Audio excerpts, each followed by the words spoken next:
I've been having these weird thoughts lately.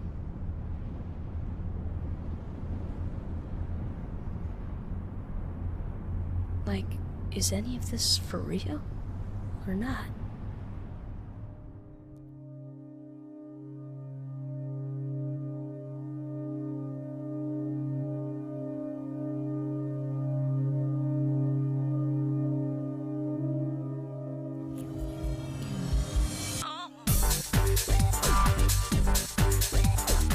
Hello everybody, Danny Music Man here and welcome back to the channel. Today we are going to talk about my experience with the most recent entry in my personal video game franchise exploration, Kingdom Hearts.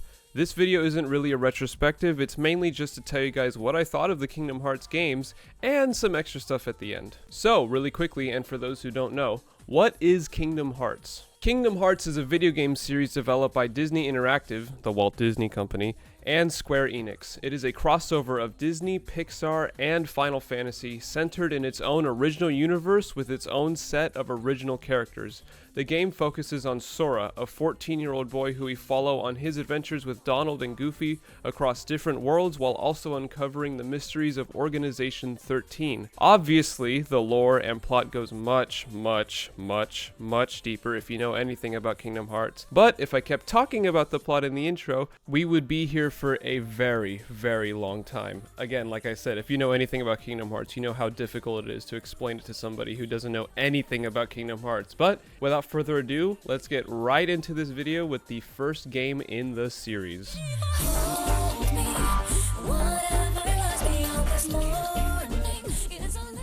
So naturally as one does, I started with Kingdom Hearts 1. I didn't really know anything about the Kingdom Hearts series other than it was the quote-unquote Disney games, and as a Disney fanboy since the age of about 5, I was really excited to play these games.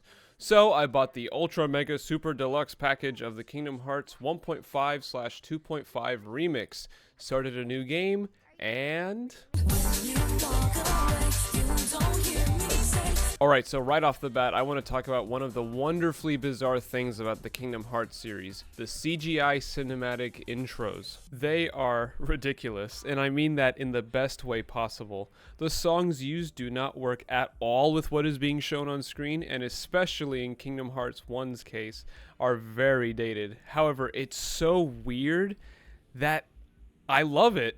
I'm a sucker for 2000s things anyways, so hearing this very 2000s style dance club remix banger scratched an itch in my brain. I didn't like these intros at first, but after hearing them over and over again, I can't help but find the cinematic intros kinda charming. Anyways, the game itself. I'll start with the pros. The game's story and overall premise is very intriguing.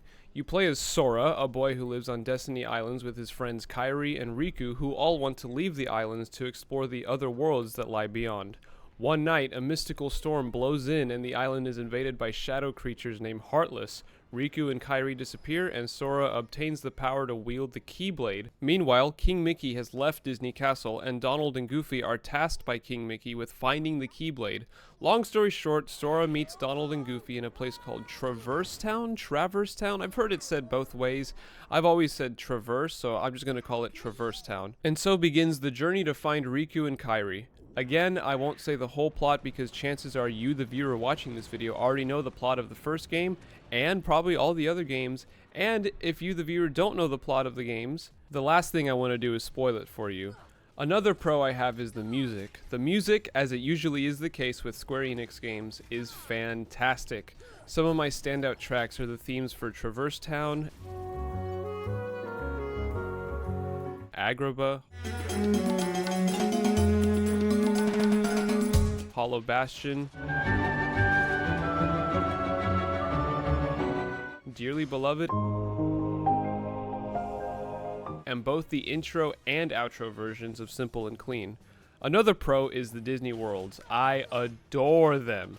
Being able to explore places like Agrabah, Halloween Town, and Wonderland were a real treat for me. Now for my cons. I think the last quarter of this game is paced horribly, but that's just a personal nitpick of mine. As well, for whatever reason, the Chernobog fight for me was extremely hard.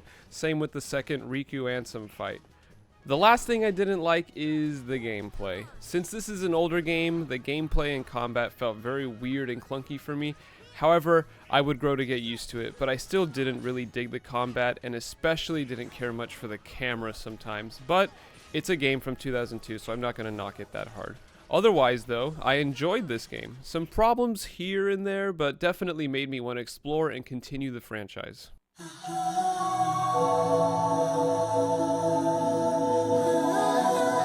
Alright, Kingdom Hearts 2. Now, before I talk about Kingdom Hearts 2, I did watch a 3-hour cutscene movie of Chain of Memories, which is the game in between 1 and 2.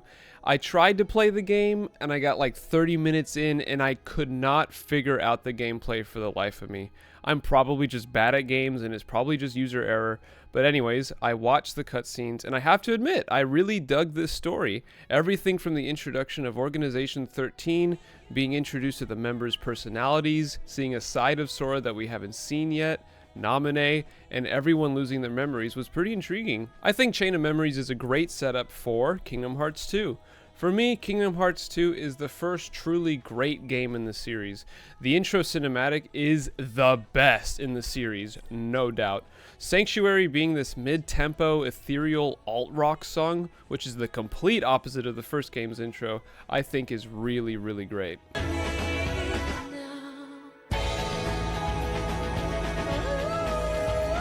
And just like the intro, the game starts really, really strong. You start the game as a new character, Roxas. At first you're like, who the f is this guy? But by the end of the entire Twilight Town section, you really grow a liking for him, and the mysteries behind him are very intriguing, and you want to learn more about who this guy is. I would say everything that happens from the beginning of the game all the way to the Twilight Town stuff to Sora waking up is A+ material. All of the stuff in the middle, from the Pete stuff, Axel's involvement with the story, the battle with the Heartless, and you know what? I didn't even mind Atlantica. I thought it was kind of fun and cute. As well, being able to see all the Pirates of the Caribbean characters in Port Royal was incredible. I'm a sucker for Pirates of the Caribbean, so this was easily my favorite world. The Tron world is also incredibly cool since it's based off of the original 1982 Tron movie, and I was freaking out. Also, the Timeless River world I loved since it's themed off of the original Steamboat Willie era cartoons, which I think is very, very cool. Another thing I want to mention is the combat. I think the combat this time around is much better, and oh my god, the camera is definitely improved from Kingdom Hearts 1. The reaction commands and drive forms are a great addition to the combat too, giving a different edge to the battles compared to Kingdom Hearts 1. Even though I can't talk spoilers, I think the ending stretch of this game is far better paced than Kingdom Hearts 1, and provides a pretty satisfying conclusion with some great boss battles. So for any newcomers to the series, Kingdom Hearts 2 is definitely where the series picks up. I highly recommend it. So before we get to the next big game in the series, I have to talk briefly about 358 over 2 days and Birth by Sleep. 358 over 2 days, at least in the 1.5/2.5 collection, is a cutscenes movie that's definitely a must-watch after Kingdom Hearts 2. Again, after. If you watch it before you play Kingdom Hearts 2, like the collection has it formatted for some weird reason, it takes away a lot of the impact Kingdom Hearts 2 has, so I highly recommend watching it after. It's pretty damn good. Now, Birth by Sleep. Birth by Sleep is a prequel game and is the earliest of the mainline Kingdom Hearts games. I have to admit, Birth by Sleep cooked. Yep, they cooked with this one. The game that introduces completely new characters to the series, Terra, Aqua, and Ventus, works so freaking well. This game is essential playing before you play Kingdom Hearts 3, since a lot of the stuff in Kingdom Hearts 3 revolves around the Birth by Sleep stuff. So please play it. It's definitely worth it.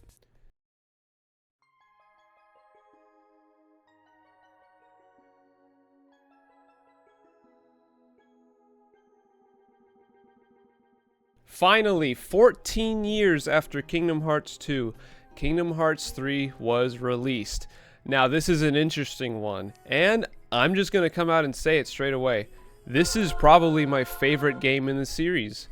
And I know by saying that, that immediately puts me in the camp of people who like this game versus the people who do not like this game at all. But hey, it's all subjective. Instead of a massive paragraph, I'm just going to list the things that I love about Kingdom Hearts 3, and for this game specifically, I will be talking about spoilers. So spoilers ahead. Number 1, the graphics. The leap from PS2 to PS4 graphics is staggering, even if the character models look a little plasticky. Number 2, the story. I think the story is perfectly fine. Sure, it is not perfect by any means, but I thought it was pretty darn good. Number 3, the humor. I think Kingdom Hearts 3 is quite easily the funniest game in the series, thanks to, in large part, the chemistry between Sora, Donald, and Goofy. Whatever you're talking about, I don't care. Put Buzz back the way he was, then get lost. Or else what, Toy? I feel so metropolitan. Cosmopolitan? Maybe we should play along. Not unless her name's Terra. Excuse me, I'm right here. Oh, What? Quiet, you dunce! Come on, dude. I'm useless. I'm chicken. We're not friends. I can count the number of times you and I have hung out on one hand. Less than one hand. I didn't even know you in the old life. Fine, fine. Number 4, the Pirates of the Caribbean world is back, and better than ever. I adore this world. Everything from the characters to Port Royal, to the way the original trio looks, and especially the atmosphere of the final boss battle with the Kraken. Number 5, the Toy Story world. I also absolutely adore. Everything from the way the trio look like toys, to Woody and Buzz, to the gigantic toy store, to the final boss battle. Oh, this world is fantastic. I absolutely love it. Number 6, being back in Twilight Town is always a win. Number 7, Scala ad Caelum, I believe that's how you say it, is absolutely gorgeous. I mean, look at this freaking place. It is stunning. Number 8, the final battles with all the members and characters is, of course, epic. Especially the Ansem, Xemnas, and young Xehanort fight is absolutely baller. And number 9, finally, the ending. Yes, I like the ending. I think it ties a nice little bow on a lot of the characters while keeping the door open just enough to wonder what happened to Sora. And I do think the Remind DLC is pretty helpful in understanding the ending of KH3, so please play that.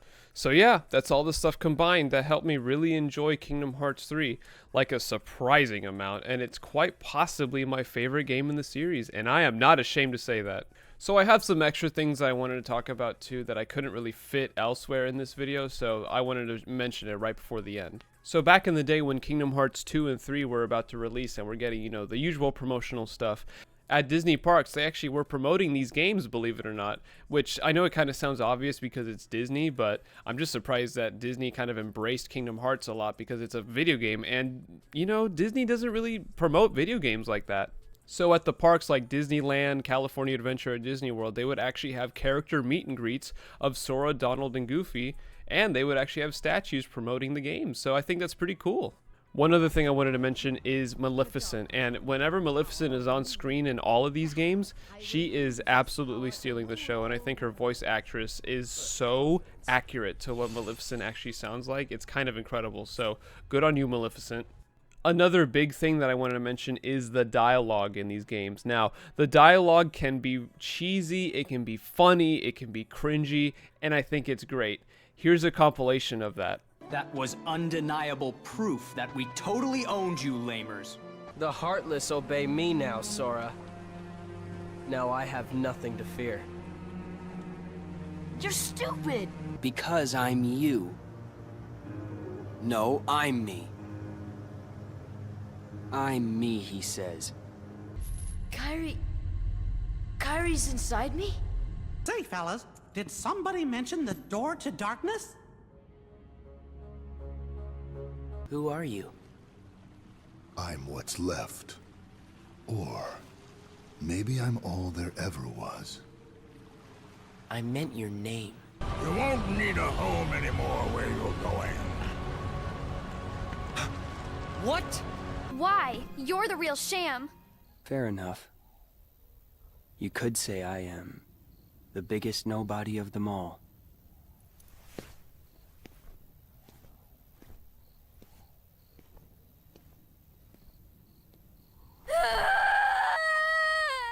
They'll pay for this.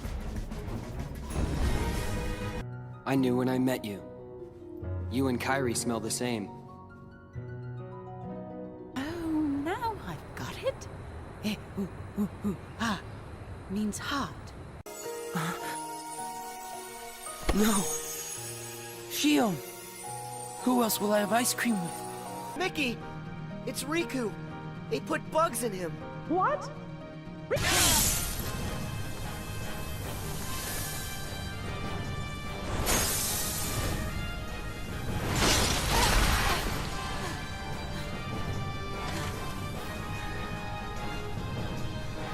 Ben, are you okay? Me? I'm already half Xehanort. That's nuts! Now, the last thing that I want to talk about is the Kingdom Hearts 4 trailer that, at the time of recording this, is about 3 years old because it came out in 2022, and there's been radio silence since then. In my opinion, I'm kind of really excited to see where they're going to take the series because from what you've seen, if you've seen the trailer, it is completely different to Kingdom Hearts 1, 2, and 3 because they're starting a brand new chapter in the Kingdom Hearts story, and Sora is in Quadratum, and he's in like a big city all alone, and I kind of dig that. I think the direction that they're taking is going to inject some fresh new life into the series, and I'm excited to see where they're going to take it. Anyways, guys, that's the video. Thank you very much for your time. I appreciate you watching. If you've played Kingdom Hearts, tell me, what's your favorite character? What's your favorite game? Are you excited to see where they take the story with Kingdom Hearts 4? Please let me know. I'd love to discuss it in the comments section with you guys. And thank you very much for watching, and I will see you in the next video. Bye-bye.